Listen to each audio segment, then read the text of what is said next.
అందరికీ నమస్కారం అండి. నేను డాక్టర్ పి.వి. శివప్రసాద్, కార్డియాలజిస్ట్.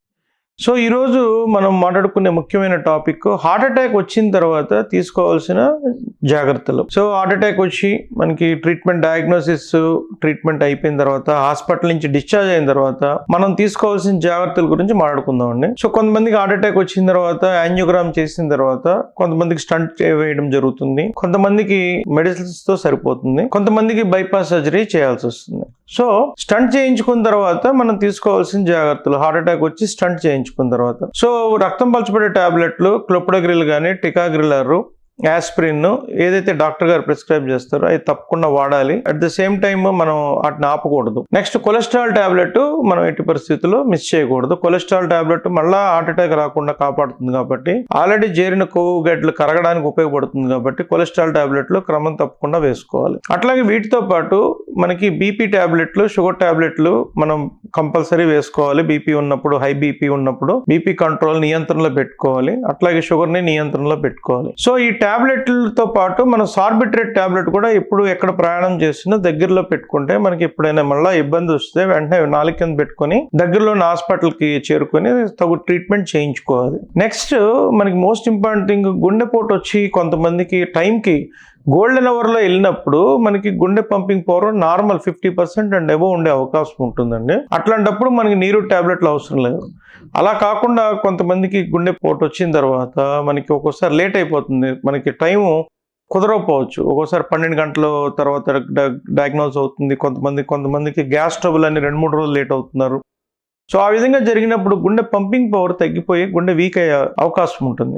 మనకి ట్రీట్మెంట్ కూడా గుండె పోటు వచ్చిన తర్వాత గుండె వీక్నెస్ వచ్చి ట్రీట్మెంట్ చేయించుకొని బయటపడిన పేషెంట్స్ అప్పుడు మనకి యూరిన్ టాబ్లెట్స్ కూడా, యూరిన్ ఎక్కువగా వచ్చే డయారిటిక్స్ అంటాము, లాసిక్స్, ఫ్రూజమైడ్, మనకి ఫ్రూజిలాక్ అని ఇస్తూ ఉంటారు, డైటార్ ప్లస్ అని. ఈ టాబ్లెట్స్ మనం ఎంతో కొంత మనకి అరముక్క కానీ ఫుల్ టాబ్లెట్ కానీ మన డాక్టర్ గారు చెప్పినట్టు ఫాలో అప్ చేసుకోవాలి. మనకి ఇంకా మిగతా జాగ్రత్తలు ఏమేమి తీసుకోవాలి, చాలా మంది పేషెంట్స్ ఏం చేస్తున్నారంటే ఫస్ట్ 2-3 నెలల జాగ్రత్తగా ఉండి ఆ తర్వాత టాబ్లెట్లు ఆపేస్తున్నారు. టాబ్లెట్లు ఆపేయడం వల్ల మనం జబ్బు తిరగబడే అవకాశం ఉంటుంది. టాబ్లెట్లు డాక్టర్ గారు అనుమతి లేకుండా ఎట్టి పరిస్థితుల్లో ఆపకూడదు. గుండెకి ఆహ్లాదకరంగా ఉండాలన్నా, మనకి ఆరోగ్యవంతమైన హార్మోన్స్ బాడీలో పెంపొందించాలన్నా మనం everyday walking is best exercise for heart disease patients అండి. 5 km/h స్పీడ్ లో 30 minutes everyday morning evening walking చేయడం ద్వారా మనకి బీపీ కంట్రోల్లో ఉంటుంది.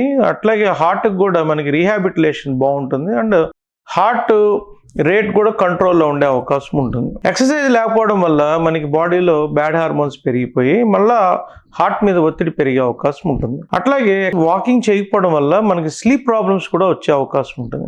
సో మనకి హార్ట్ అటాక్ వచ్చిన తర్వాత స్లీప్ అనేది చాలా ఇంపార్టెంట్ అండి. 6 to 8 hours స్లీప్ కంపల్సరీ. అట్లాగే హార్ట్ అటాక్ వచ్చిన తర్వాత యాంజియోగ్రామ్ చేయించుకొని 3 లేక 4 బ్లాక్స్ ఉన్నప్పుడు బైపాస్ సర్జరీకి వెళ్ళినప్పుడు బైపాస్ సర్జరీ చేయించుకున్న తర్వాత డిశ్చార్జ్ అయిన తర్వాత ఈ టాబ్లెట్స్, వ్యాయామంతో పాటు కొన్ని అదనంగా జాగ్రత్తలు తీసుకోవాల్సి ఉంటుంది. ఆ జాగ్రత్తలు ఏంటంటేనండి, ఒకటి మనకి ఇక్కడ సూచర్ ఉంటుంది, మిడ్ లైన్ స్కార్ ఉంటుంది, దాని డ్రెస్సింగ్స్ కరెక్ట్గా చేసుకోవాలి. ఎప్పుడైనా గుర్తుపెట్టుకోండి, ఛాతీ దగ్గర డ్రెస్సింగ్ చేసిన తర్వాత కాళ్ళ దగ్గర డ్రెస్సింగ్ చేసుకోండి. చాలా మంది ఏం చేస్తారు, కాళ్ళ దగ్గర డ్రెస్సింగ్ చేసుకొని కాళ్ళ గ్రాఫ్ట్ దగ్గర డ్రెస్సింగ్ చేసి తర్వాత ఛాతీ దగ్గర డ్రెస్సింగ్ చేస్తారు.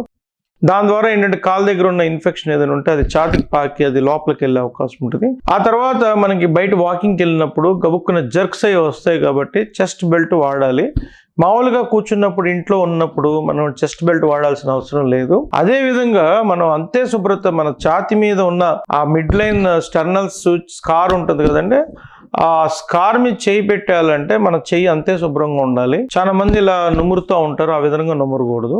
అట్లాగే బైపాస్ చేయించుకున్న కొత్తలో మనకి ఏంటంటే ఫస్ట్ 15 days 1 month బెండ్ అయ్యి పనులు చేయడం ఇట్లాంటి చేస్తే ఒక్కోసారి వైరల్ స్ప్లిట్ అయ్యే అవకాశం ఉంటుంది. చక్కగా స్ట్రైట్ గా మనం వాకింగ్ చేసుకోవాలి. మనకి బైపాస్ సర్జరీ రికవరీ చాలా మంది లేట్ అయిపోద్ది అనుకుంటున్నారు, కానీ గైడ్ లైన్స్ ఫాలో అయితే బైపాస్ సర్జరీ తర్వాత విత్ ఇన్ 1 week 10 days లో చాలా ఫాస్ట్ రికవర్ అయిపోతారండి. And at the same time మనం ఆహార విషయంలో తీసుకోవాల్సిన జాగ్రత్తలు ఏంటంటే మనకి ఉప్పు శాతం తగ్గించుకోవాలి, కారం మసాలాలు తగ్గించాలి, నూనె ఫ్రై ఐటమ్స్ తగ్గించుకోవాలి, పీచు పదార్థం ఎక్కువ తీసుకోవాలి, ప్రోటీన్ కంటెంట్ ఎక్కువ ఉండాలి, హీలింగ్ బాగుండాలి కాబట్టి ఎగ్ వైట్స్ బాగా తీసుకోవాల్సి వస్తుంది. అట్లాగే మనకి వెజిటబుల్ ప్రోటీన్ కూడా ఎక్కువ తీసుకోవాల్సి ఉంటుంది. నెక్స్ట్ మనం తీసుకోకూడన ఆహార పదార్థాలు, ఈ కోల్డ్ డ్రింక్స్ లైక్ మనకి పెప్సీ, కోకోకోలా ఇట్లాంటి పూర్తిగా అవాయిడ్ చేయాలి. కాఫీ పూర్తిగా అవాయిడ్ చేయాలి. కాఫీ వల్ల హార్ట్ రేట్ పెరిగే అవకాశం ఉంటుంది, సడన్ గా కళ్ళు తిరిగే అవకాశం ఉంటుంది. Tea, green tea, lemon tea తీసుకోవచ్చండి. At the same time white rice పూర్తిగా అవాయిడ్ చేయడం బెటర్. బ్రౌన్ రైస్ తీసుకోవాలి. బ్రౌన్ రైస్ మనకి ఏంటంటే క్యాలరీ కంటెంట్ తక్కువ ఉంటుంది. అలాగే మనకి పుల్కా విత్ మిక్స్డ్ ఆటా వేసింది, ఈ పుల్కా ఐటమ్స్ తీసుకోవచ్చు. బట్ రోజు ఒకటే ఐటమ్స్ తీసుకోకూడదు, మారుస్తూ ఉండాలి. అట్లాగే మనకి షుగర్ లేనప్పుడు ఫ్రూట్స్ బాగా తీసుకోవచ్చు. బొప్పాయి, జామకాయ, యాపిల్ ఇట్లాంటి అన్ని ఫ్రూట్స్ తీసుకోవడం ద్వారా యాంటీ ఆక్సిడెంట్స్ ఉంటే దాని ద్వారా మనకి హీలింగ్ బాగుంటుంది, స్ట్రెస్ కూడా తక్కువ ఉంటుంది. సో చాలా మంది స్టంట్ వేసుకున్న తర్వాత ఆకుకూరలు తినకూడదు అనుకుంటా ఉంటారు, అది తప్పండి. స్టంట్ వేసిన తర్వాత ఆకుకూరలు తినొచ్చు. బైపాస్ సర్జరీ తర్వాత కూడా ఆకుకూరలు తినొచ్చు. మనం ఆకుకూరలు తినకూడదు ఎప్పుడంటే కవాటా మార్పిడి ఆపరేషన్ చేసిన తర్వాత ఆకుకూరలు, ద్రాక్ష పళ్ళు తినకూడదు. అట్లాగే సలాడ్స్ రూపంలో ఎక్కువ తీసుకోవాలి, సూప్స్ రూపంలో కూడా తీసుకోవచ్చు. సో దట్ మోషన్ కూడా ఫ్రీగా అవుతుంది. Walking, exercise, food habits, tablets వీటన్నిటి మీద మనం జాగ్రత్త వహిస్తూ, ఎక్స్పెషల్లీ బైపాస్ సర్జరీ చేసుకున్న తర్వాత పేషెంట్స్ మటుకు మనం ఎక్స్ట్రా క్లీన్లీనెస్ మెయింటైన్ చేయకపోతే మనకి ఎక్కడైతే స్కార్ అది ఉంటుందో అక్కడ ఇన్ఫెక్షన్ వచ్చే అవకాశం ఉంటుంది. సో ఈ మాత్రం జాగ్రత్తగా పాటిస్తూ ఒక 3 months వరకు మన లైఫ్ స్టైల్ కొద్దిగా రిస్ట్రిక్టెడ్గా పెట్టుకొని ఎక్కువగా లాంగ్ జర్నీస్ చేయకుండా ఉంటే మంచిది. Thank you.